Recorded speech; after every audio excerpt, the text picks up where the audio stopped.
its silver light so calm and still. I sit and weave, my candles gleam, my heart adrift in a wistful dream.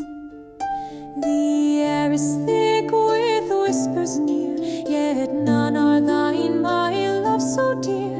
The stars above. Pour ce 11e calendrier de l'Avent, je vais vous parler de l'axe des nœuds du point de vue spirituel. Alors, qu'est-ce que c'est que l'axe des nœuds? Vous savez, c'est l'axe de notre mission de vie, c'est l'axe de notre direction de vie, c'est ce que nous avons à faire sur Terre, c'est le nœud sud ou queue du dragon, c'est l'ensemble de nos peurs, de nos conditionnements, de tout ce que nous devons quitter vers le nœud nord du dragon, qui est l'ensemble de tout ce que nous devons conquérir, réaliser, se libérer du connu, comme dirait Krishnamurti. C'est tout ce développement profond qui est à faire. Alors l'axe des nœuds est sans doute l'angle le plus spirituel de tout le thème, donc évidemment je ne pouvais pas manquer d'en parler dans cette lecture de l'astrologie d'un point de vue spirituel.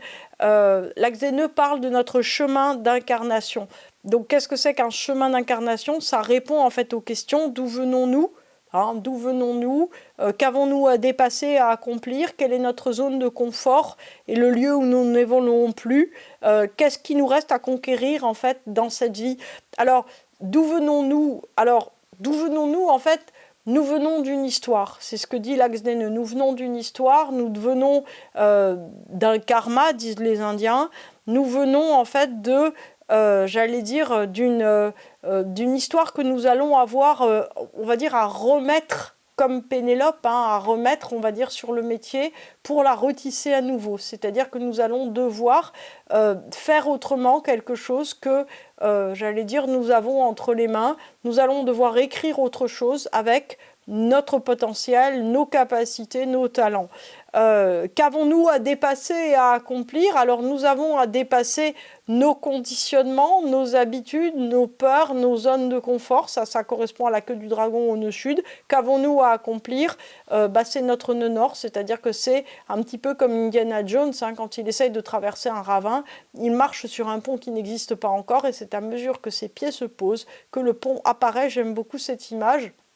Puisque, en fait, je pense que c'est ça vraiment l'image de la foi, c'est qu'à un certain moment, en fait, on n'a pas forcément les forces de faire quelque chose, ni les capacités, ni forcément la confiance profonde en soi, mais on va avancer de toute façon en se disant qu'on n'a pas le choix pour le faire, soit qu'on n'a pas le choix parce qu'on est poussé par quelque chose, soit qu'on a une puissance d'amour, mais on doit accomplir quelque chose. Quelle est notre zone de confort et le lieu où nous n'évoluons plus? Ça, c'est vraiment le nœud sud du dragon, donc c'est très intéressant de le regarder dans un thème parce qu'on se dit « Ah, mais ça, incroyable, c'est bien sûr. » En fait, c'est ce qui ne donnera plus rien. Qu'est-ce que nous avons à conquérir dans cette incarnation? Un nouveau sens du moi, une nouvelle personnalité. Profondément, nous avons à nous développer en autre chose que nous-mêmes, c'est-à-dire que nous avons à partir de ce que nous sommes pour développer, comme on dit, la meilleure version de nous-mêmes. Voilà. Alors, il y aurait évidemment beaucoup à dire sur l'axe des nœuds. L'axe des nœuds répond à la question « Que venons-vous nous faire sur Terre ?» et quel est le principal problème ou défi ou plan que nous avons à résoudre. En fait, c'est un petit peu comme si nous avions une toute petite fraction de quelque chose écrit en fait dans cette existence. Nous venons de l'univers entier, nous venons de quelque chose de très vaste, nous allons vers un univers très vaste. Vous voyez, quand on regarde la voûte céleste le soir, on se dit oui, qu'est-ce qu'on est, des petits vers, des petits vermisseaux par rapport à cette immensité incroyable. Et pourtant, le vermisseau pense, comme dirait Pascal, le roseau pense. Évidemment, c'est plus joli de dire roseau que vermisseau, mais vous voyez l'idée. Voilà. Donc en fait, nous avons quelque chose à faire par notre vie. L'axe des nœuds n'explique pas le fond de la raison pour laquelle l'univers a été créé, mais explique ce que nous avons à faire sur Terre, comme on dit, dans cette incarnation, c'est-à-dire entre le temps, alors même pas de la naissance et de la mort, parce que quand on est un petit bébé, on dépend beaucoup plus de sa maman que des problèmes et des fils d'existence, mais on va dire de 30 à 70 ans, globalement, qu'avons-nous à faire dans cette incarnation? L'enjeu est en vérité énorme, car si nous parvenons à réaliser le programme attendu, c'est-à-dire être en complet non-or, alors s'ouvre à nous tout un champ de compréhension et de possibilités complètement différentes. C'est ça qui est incroyable, c'est que plus d'une certaine façon nous sortons de nos conditionnements, plus en fait nous nous connectons à l'univers et plus nous avons de choses possibles à réaliser. En effet, c'est parce que nous avons toute cette évolution de conscience liée au fait que nous acceptons d'agir autrement que de la manière qui nous rassure, hein, comme le dit le Nœud Sud, que nous découvrons aussi que nous avons des capacités inédites. En fait, pour savoir ce dont on est capable, il faut se lancer. Globalement, si vous faites ce que vous avez toujours fait, vous aurez toujours les mêmes résultats. Donc nous sommes une autre personne que ce que nous pensons à la base définir par nos actes. Donc le principe de je suis comme je suis et je fais ce que j'ai toujours fait, ça ne fonctionne pas. Le principe est je suis comme je suis, mais je vais essayer en fait de m'améliorer, de faire mieux, de devenir plus créatif, de m'ouvrir différemment. Et à partir de là, en fait, on va découvrir des choses qui vont nous appeler et nous entraîner vers autre chose. L'axe des nœuds nous ouvrant en fait à un autre champ de possible, puisqu'on est une autre personne, hein, décoince en fait notre identité de ses limitations et de ses certitudes. Hein. C'est comme si on était dans un cercle, dans une armure de fer qu'on nous ouvre. Donc nous ne pouvons avoir en fait que deux modes de vie ou de fonctionnement dans chacune de nos incarnations, c'est-à-dire maintenant. L'un, c'est en Nœud Sud, donc soit on renforce nos peurs, nos conditionnements, et ça nous fait voir en fait la vie comme une espèce de suite d'épreuves sans fin, de charge mentale, de poids, dont paradoxalement nous attendons une délivrance, c'est-à-dire que en vérité, si vous voulez, on n'a pas du tout la bonne vision des choses, et d'une certaine façon, si vous voulez, on vit tout comme une charge au lieu de le vivre comme une joie, donc ça ne va pas. L'autre vision, c'est une vision qui est en Nœud Nord, donc c'est une vision très concrète, qui nous délivre complètement, tout en nous inquiétant un peu, parce que si tout nous semble grisant et inconnu ou impossible, au fur et à mesure, l'autre facette de nous se met en place et nous nous libérons à mesure. Alors, accepter en fait que nous sommes en route, accepter qu'il y a un sens. Alors sens pour moi c'est à la fois direction, c'est-à-dire quand on marche on trouve une direction différente, signification aussi, c'est-à-dire qu'en fait c'est parce que vous allez vous mettre en route que vous allez découvrir autre chose. C'est-à-dire que en fait si on ne se met pas en mouvement, en fait on ne verra pas le paysage autrement, c'est tout simple. Ça je pense que n'importe quel randonneur l'a expérimenté. Bizarrement nous quand on réfléchit à notre vie, on se dit attends il faut que je réfléchisse à ma vie, fais autre chose et tu réfléchiras à ta vie autrement. Comme je vous dis, c'est la sagesse du randonneur.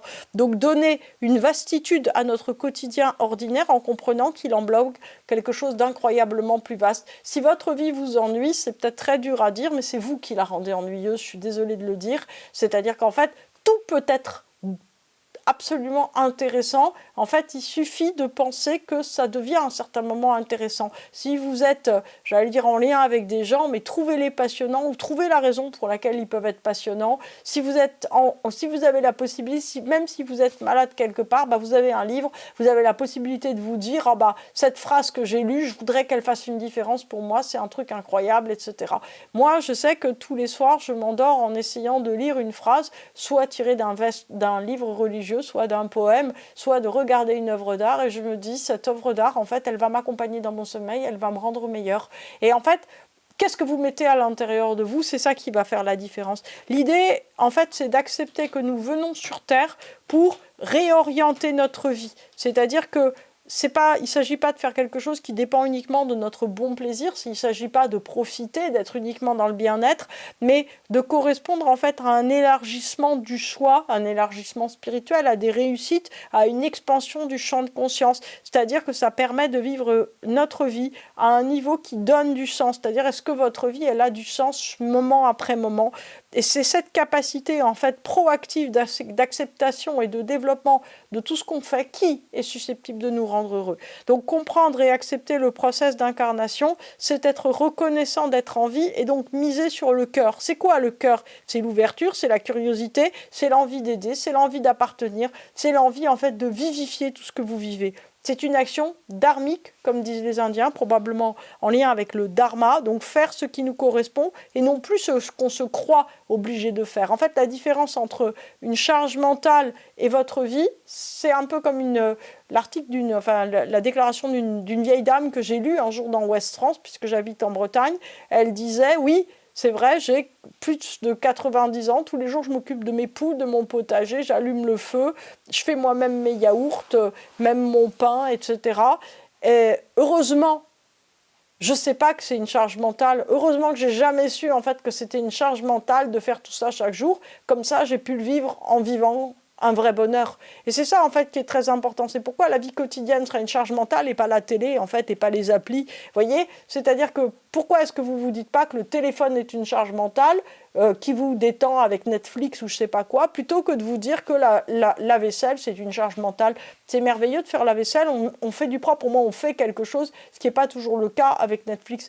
Après, ce qui est intéressant, c'est que la différence, en fait, c'est qu'est-ce que vous apportez vous-même à ce que vous faites. C'est-à-dire que si vous regardez un feuilleton et que tout à coup, en fait, ça change votre vie, ça change, par exemple, vous regardez De Crone et ça change votre vision du monde complètement parce que ça vous passionne pour l'histoire britannique, l'histoire du XXe siècle, l'histoire des États-Unis, à ce moment-là, ça vaut la peine. En fait, qu'est-ce qui vous change ? Si en fait vous faites quelque chose, si vous lisez un livre, si vous regardez un feuilleton, si vous avez une discussion avec un de vos amis et que ça change votre vision de l'existence, que ça vous impulse vers quelque chose, eh ben vous n'avez pas perdu votre temps, c'est une action dharmique. Donc la notion d'axe des nœuds correspond à une logique d'évolution et de dépassement du soi, où chaque épreuve en fait ou difficulté est un rappel de la direction supérieure de notre vie. C'est-à-dire qu'à chaque fois que vous rencontrez une épreuve ou une difficulté, il faut que vous vous disiez que les anges attendent de vous que vous vous mettiez en direction vers quelque chose de supérieur dans votre existence. C'est aussi la conscience, si vous voulez, d'une norme de l'interdépendance des êtres, mais aussi du passé, du présent et du futur. En fait, la vie, véritablement, si vous voulez, c'est un petit peu comme un processus de méditation. Ça va dire qu'il n'existe jamais quelque chose d'aussi distinct que passé, présent, avenir. Nous sommes notre avenir, nous sommes notre passé, nous sommes notre présent, bien malin qui arrivera à faire la différence entre les trois. C'est-à-dire que nous devons avoir conscience aussi que nous sommes dans une journée, mais que chaque journée, c'est comme une vie, un petit peu comme se dire, si vous voulez, comme le dit Peter Donoff, que chaque matin peut être une vie nouvelle, c'est le rajeunissement éternel. La purification, fondamentalement, qu'est-ce que c'est ? C'est abandonner les illusions, et les attachements surdimensionnés ou les automatismes. C'est ça, en fait, si vous voulez, qui est très important, c'est d'arriver d'une certaine façon à défaire ce qui nous enserre. Chacun, en fait, trace sa vie selon son unicité et c'est justement ce qui est passionnant de découvrir. Donc le principe du zen, vous savez, c'est de faire rentrer toute notre vie dans l'assise, dans le fait de s'asseoir pour méditer. L'axe des nœuds, en fait, c'est presque pareil, c'est faire rentrer tous nos mémoires et tous nos passés, toutes nos expériences et tout le futur dans le moment présent. En fait, c'est à ce moment-là que vous serez libre réellement de faire quelque chose de complètement neuf avec votre vie. My soul belongs to